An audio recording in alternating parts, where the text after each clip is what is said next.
తదుపరి ధనురాశి. ధనురాశి వారికి 2026 సంవత్సరంలో జ్యోతిష శాస్త్రరీత్యా ఏ విధంగా ఉండబోతుందో మనం తెలుసుకుందాం. ముందుగా ఆదాయ వ్యయములు 5, వ్యయం 5, రాజపూజ్యం 1, అవమానం 5. ఉగాది తర్వాత నుండి ఆదాయం 14, వ్యయం 4, రాజపూజ్యం 3, అవమానం 6గా ఉండగలదు. గ్రహాలైనటువంటి గురు, శని, రాహుకేతుల యొక్క గోచార స్థితిగతులను కనుక పరిశీలించినట్లయితే ఈ రాశి వారికి గురుడు ఈ రాశి యొక్క అధిపతి మరియు చతుర్థాధిపతి అయి సప్తమ స్థానంలో సంచారం చేయుట మరియు శత్రుశక్తులను సంచారం చేయటం వల్ల కొంత ప్రతికూలమైనటువంటి వాతావరణం ఏర్పడుతున్నప్పటికీ కూడా సువర్ణమూర్తిగా సంచారం చేయడం వల్ల శుభ ఫలితాలు అధిక శ్రమానంతరం వీరికి లభించగలవు. గృహ వస్తు వాహన మూలకమైనటువంటి విషయాల్లో కొంత శ్రమ ఆలస్యమైనప్పటికీ కూడా కొంత కృషి చేసినట్లయితే వాటిని అమర్చుకుంటా నూతన గృహ వస్తు వాహనాలు అనేటువంటి కొన్నటువంటి ఫలితములు ఉండగలవు. అలాగే ఈ రాశికి తృతీయాధిపతి అయినటువంటి శని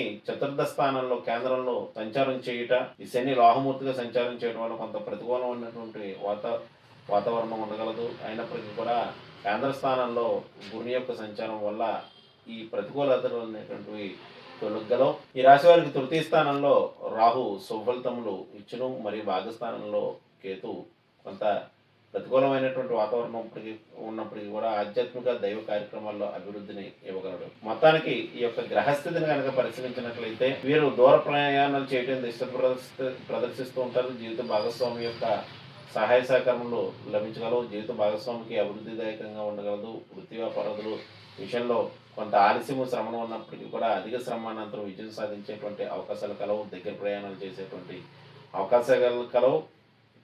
నూతన వృత్తి వ్యాపార ఉద్యోగ ప్రయత్నాలు సఫలీకృతం కాగలవు. మరియు గృహస్థు వాహన మూలకమైనటువంటి విషయాల్లో అభివృద్ధిదాయకంగా ఉండగలదు. శని యొక్క దృష్టి 10వ దృష్టి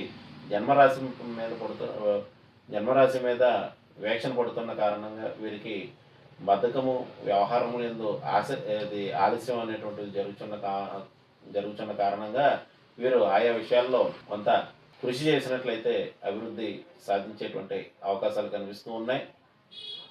మరియు ఆర్థిక కుటుంబపరమైనటువంటి విషయాల్లోకి వచ్చినట్లయితే ఆర్థికపరమైనటువంటి విషయం గతం కంటే మెరుగుపడేటువంటి అవకాశాలు కనిపిస్తూ ఉన్నాయి. కుటుంబ వ్యవహారాల విషయాలకు వచ్చినట్లయితే గృహంలో శుభకార్య వాతావరణం అనేటువంటిది ఏర్పడగలదు. ముఖ్యంగా జూన్ 2 తర్వాత నుంచి గృహంలో శుభకార్య వాతావరణం ఏర్పడుట, గృహ వస్తు వాహన మూలకమైనటువంటి విషయాల్లో అభివృద్ధిదాయకంగా ఉండేటువంటి అవకాశం కలదు. బంగారు నగలపై ఆసక్తి ప్రదర్శిస్తూ ఉంటారు. అక్టోబర్ 31 దాటిన తర్వాత నుంచి భాగ్యస్థానంలో గురుని యొక్క సంచారం నడుస్తూ కేతుతో కలిగిన కారణంగా తీర్థయాత్రలు చేయట, ఆధ్యాత్మిక దైవ కార్యక్రమాల్లో పాల్గొనడం జరగగలదు. సంతాన రీత్యా అభివృద్ధి ఉండగలదు. అర్చన ఆరాధన విషయానికి వచ్చినట్లయితే వీరు గురువారం రోజున గురుగ్రహ ఆరాధన, దక్షిణామూర్తి యొక్క ఆరాధన చేసుకోవడం మంచిది. అలాగే శనివారం రోజున వీరికి అర్ధాష్టమి శని జరుగుతున్న కారణంగా శనివారం రోజున ముఖ్యంగా అమావాస్య, ప్రతి నెల అమావాస్య ముందు వచ్చే శనివారం రోజున శనికి తైలాభిషేకం, శనిగ్రహ దీపదానం వంటివి చేసుకున్నట్లయితే మంచిది.